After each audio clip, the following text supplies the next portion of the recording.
I arrived at the Avery house just after sunset, carrying the small, carefully wrapped gift I had worked 2 extra shifts to afford. Before I could call out, laughter drifted from the living room. The door was slightly open. I stepped closer. Piper's voice rang out first. "This clip is perfect. Look at her fall. The grease on her hands is disgusting." Gavin chuckled. "Play it again. The church crowd will lose it." My mother, Deirdre, said, "Keep the timing tight. When the video ends." "Gavin, you go straight into the part about responsibility. Make it sound inspirational." I felt the gift slip in my grip. I tried to steady my hand, but their voices kept cutting through me.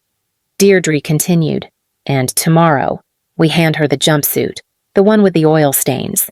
She will look exactly like what she insists on being." Piper snorted. "She should be grateful we are trying to teach her a lesson." Then Gavin added, "She can help stack chairs afterward. That job suits her more than standing next to us." My breath trembled. I shifted back, but a notification buzzed in my pocket. The old family group chat. The one they thought I was no longer in. Piper had sent a meme of me in the garage, face blurred, body framed like a joke. "Gavin tomorrow will fix her. Deirdre. She needs humility burned into her." The gift bent in my hand. I turned and walked out quietly, boots barely touching the floor. If parts of my story or any moment like this hits close to home, stay with me. There is more ahead, and no one should carry moments like these alone. I sat in my truck for a long moment after leaving the house, the voices from the living room still scraping against my ribs. They blended too easily with older echoes, ones I had spent years trying to forget. I was 18 the night I told them I wanted to study automotive engineering. We were standing in the kitchen, the table already set for dinner. Gavin looked up first. He smirked. "You are joking, right?" Piper laughed. "Imagine her with a wrench. She will smell like gasoline forever." My father, Charles, tightened his jaw. "That is not a respectable path. You are capable of more than fixing engines." My mother placed a hand on her hip. "You are not thinking clearly. Morgan, a profession should elevate the family, not drag it into the dirt." The sting came fast, sharp, but I replied anyway. "I like the work. I am good at it." Gavin tapped my shoulder with that practiced pity of his. "You will grow out of this phase," Piper whispered. "Please do." Years passed, but the script never changed. Deirdre slid job postings across the counter: assistant, receptionist, anything clean. Gavin warned me that physical labor would age my body early. Piper filmed me in the background of her vlogs, always adding a joke her viewers were supposed to catch. I learned to stay quiet, move softly, keep the peace they valued more than me. But the silence I carried out of their house tonight was different. It was no longer obedience. It was something sharper. I drove without turning on the radio, letting the engine fill the silence my family had carved into me. The gift box sat on the passenger seat, its corner crushed from the way I had gripped it. I pulled into a 24-hour gas station off the main road in Frisco and parked beneath a buzzing light. My phone was still warm from the group chat notifications I could not unread. I set the gift on my lap and whispered, "You almost believed they would be different." Another notification appeared. "Piper again. Piper. Make sure someone gets a picture of her face tomorrow. Gavin.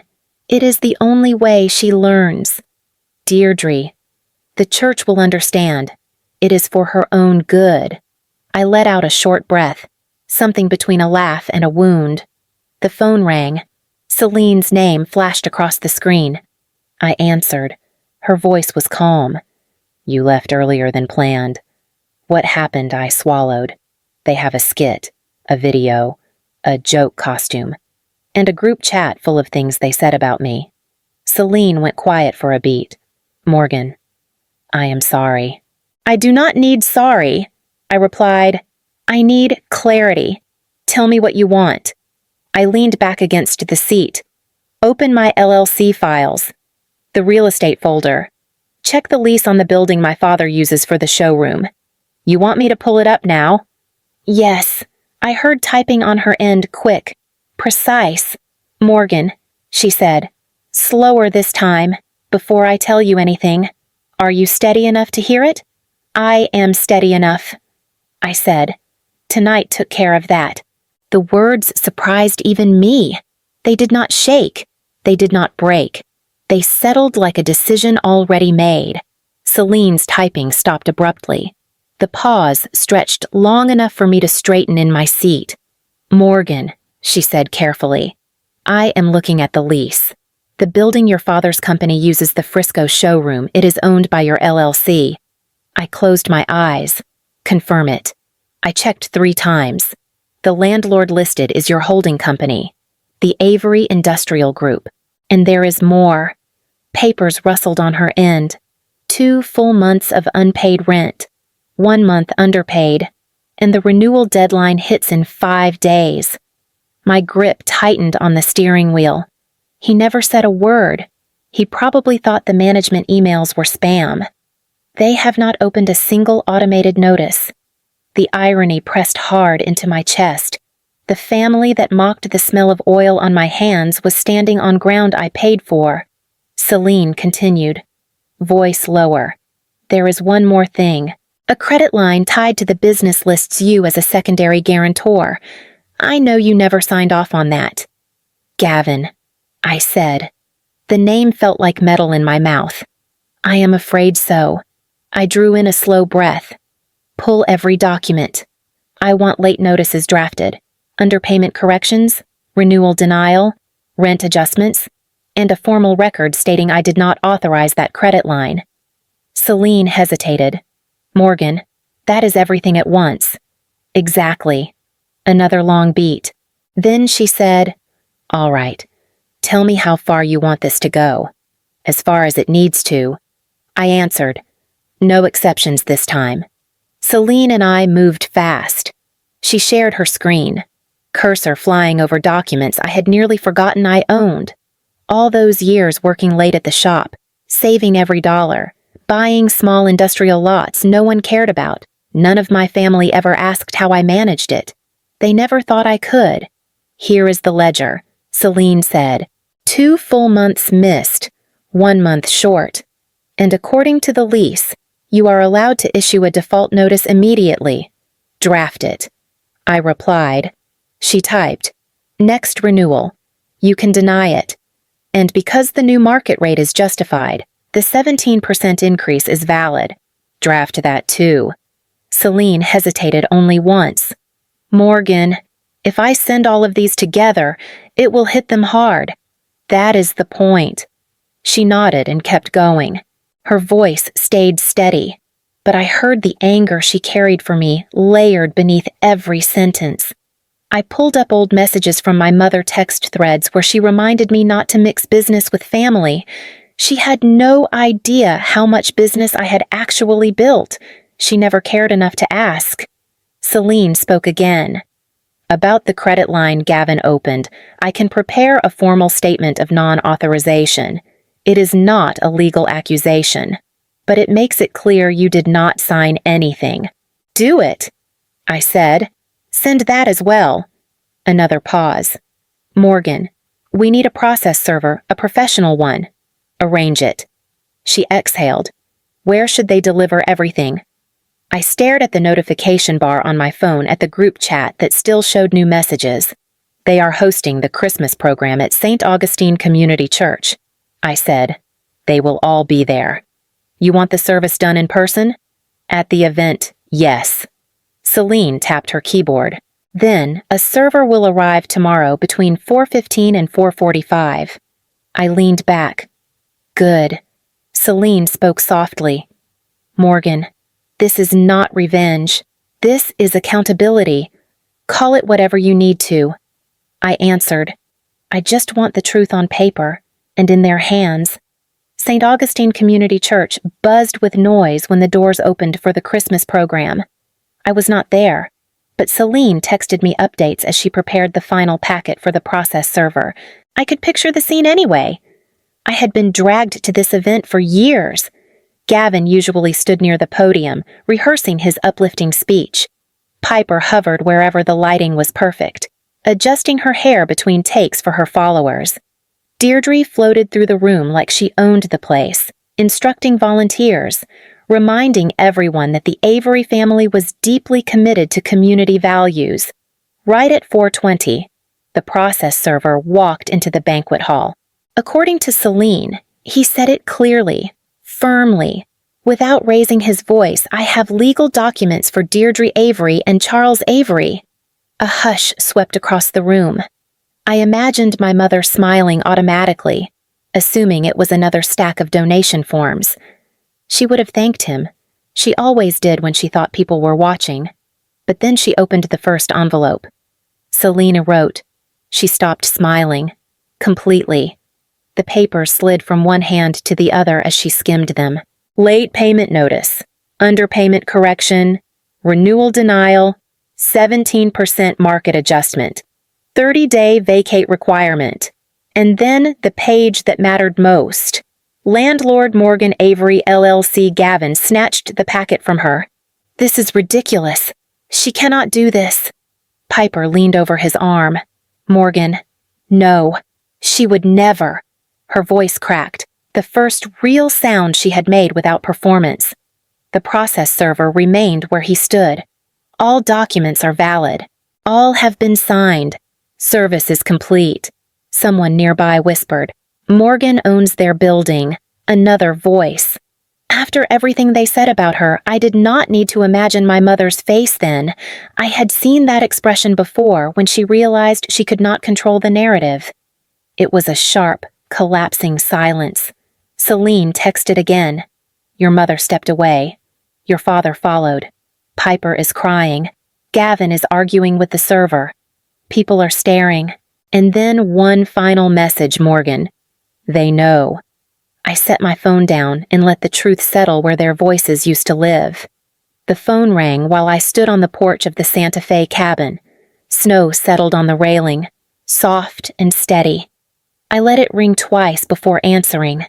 Deirdre's voice burst through the line. Morgan, what have you done? Do you understand how humiliated we are? I kept my tone even. I sent the documents required by the lease. You blindsided us during a church event, she snapped. People were watching. They are asking questions. You planned to humiliate me during the same event. I said, the difference is that my documents were factual.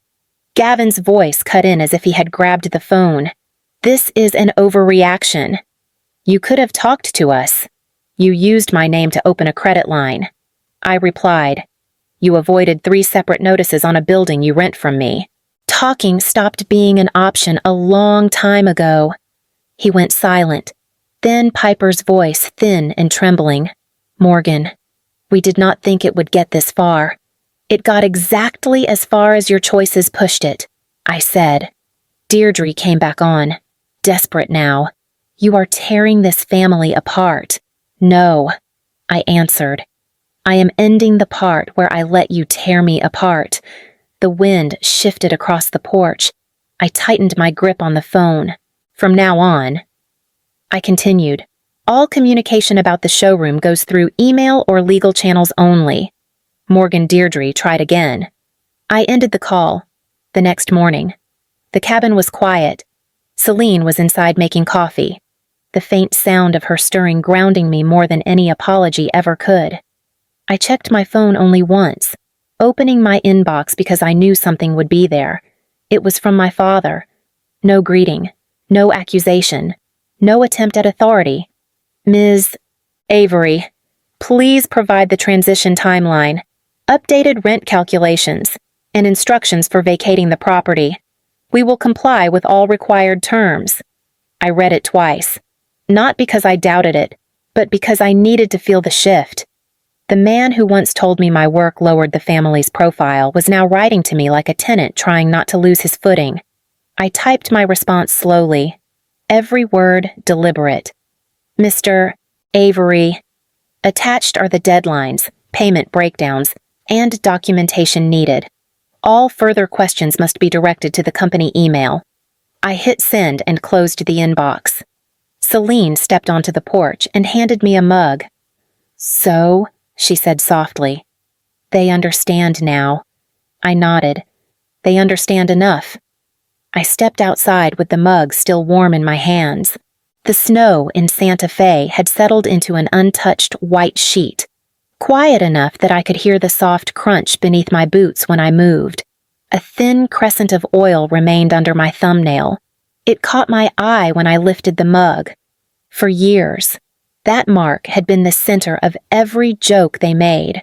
Last night, standing alone in the cold, it felt different. It felt like proof of the work I chose, the life I built, and the ground I owned outright. Celine joined me on the porch, wrapping her hands around her own cup. "You look lighter," she said. "I just feel accurate." I answered. She nodded, understanding more than I said out loud. I took another step into the snow. My footprints stretched cleanly behind me. The first marks on a field no one else had walked yet. "If someone out there needs this story," I said quietly, mostly to myself, "then I hope they hear it." No one should stay where they are belittled just because it is familiar. Celine glanced over. "You think people will listen? I think the ones who need it will," I said, "and if they do, they can walk with me into the next chapters." The cold air steadied my breath. I took another step forward, not away from something but toward myself.